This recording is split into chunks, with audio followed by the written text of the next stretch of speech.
The Bell-Keeper's Ledger. You never forget the moment you become a pariah in your own home. For me, it was the day the fire crackled in the distance, smoke curling like fingers through the town, as I rang the bell, my bell, calling everyone to safety. I remember the faces of my family, twisted in disbelief, accusing me of malice, of negligence. They didn't understand the urgency of the ancient patterns I was trying to convey. The flames licked closer. But they only saw my obsession as a joke. I was the town crier, but I was also the fool, mocked for my pursuit of esoteric funeral signaling, a field they laughed off as ridiculous. Years have passed since that day, years filled with the ghostly echoes of bells and the weight of the dead. I returned home not as the disgrace they once knew, but as a harbinger of truth, a bell-keeper burdened with knowledge that clung to my skin like a shroud. The world outside had come to recognize the horrors I'd unearthed, yet my family remained blissfully ignorant, their laughter still ringing in my ears, mocking my every step. As I stood on the threshold of our old house, the familiar scent of baked bread and the creak of the wooden porch welcomed me. I hesitated, my heart a pendulum swinging between dread and anticipation. Would they recognize the person I had become? Would they see me as the expert I was now, or would they still see the deluded child they had scorned? I pushed the door open, the hinges screeching like a banshee, and stepped inside. The living room was unchanged, a shrine to their memories, untouched by the passage of time. My family looked up from their evening meal, their faces morphing from curiosity to shock as they laid eyes on me. My mother's mouth twitched, caught between a gasp and a laugh, while my father's brow furrowed in confusion.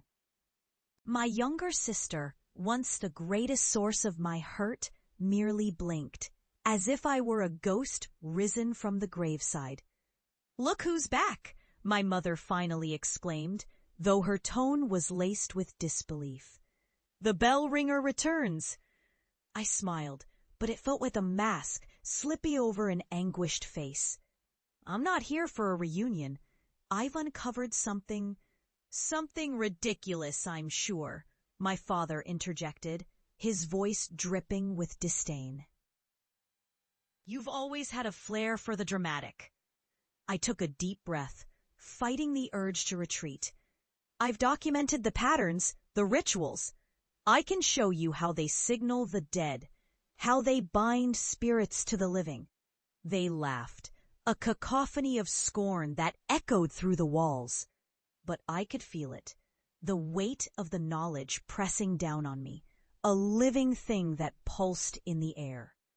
I was no longer the naive child they had cast aside. I was a vessel filled with truths they were unprepared to face. "Enough of these tales," my mother said, waving her hand dismissively. "You've lost your mind. You need help." I stood there, their laughter ringing in my ears, and something inside me snapped. "You think I'm mad? You think I'm the one who's lost?" My voice trembled with the force of my emotions. "Let me show you what I've seen." With that, I reached into my satchel and pulled out the bell. A small, ancient thing, its surface etched with cryptic symbols. I held it aloft, letting it catch the light. "This bell," I said, my voice steady now, "is a key. It opens the door to the truths you refuse to acknowledge." They exchanged glances, their laughter fading, replaced by a flicker of uncertainty. "What do you mean?" my sister asked, her voice barely above a whisper. I struck the bell, the sound reverberating through the house like a thunderclap. The vibrations danced along the walls, and for a moment the world seemed to hold its breath. Then the room darkened, shadows stretching and creeping, as if the very air became heavy with the weight of the dead. The temperature dropped, and I could see my breath fogging in the air. My family's faces twisted in fear as the shadows coalesced into figures, spectral forms emerging from the corners of the room, their hollow eyes locking onto my family with an insatiable hunger. "Mom? Dad?" my sister cried, backing away, her voice trembling with terror. The spirits moved closer, their mouths twisted in silent screams, their fingers outstretched as if pleading for release. I felt the chill of their presence brush against my skin, and it was both terrifying and exhilarating. I had become what they once mocked, a keeper of the bell, a guardian of the secrets that bind the living and the dead. "You laughed at me," I said, my voice echoing eerily as I stepped forward. "The bell. But here they are, proof of what you refuse to believe." My parents stood frozen, terror etched across their faces as the spirits circled them, and I watched the realization dawn in their eyes. They were witnessing the consequences of their disbelief, the weight of their ridicule manifesting as the very horrors I had tried to warn them about. "Please," my mother whispered, her voice shaking. "We didn't mean it. We thought you were just lost." But it was too late. The spirits reached for them, and I could only watch as they were enveloped in the darkness, their screams swallowed by the void.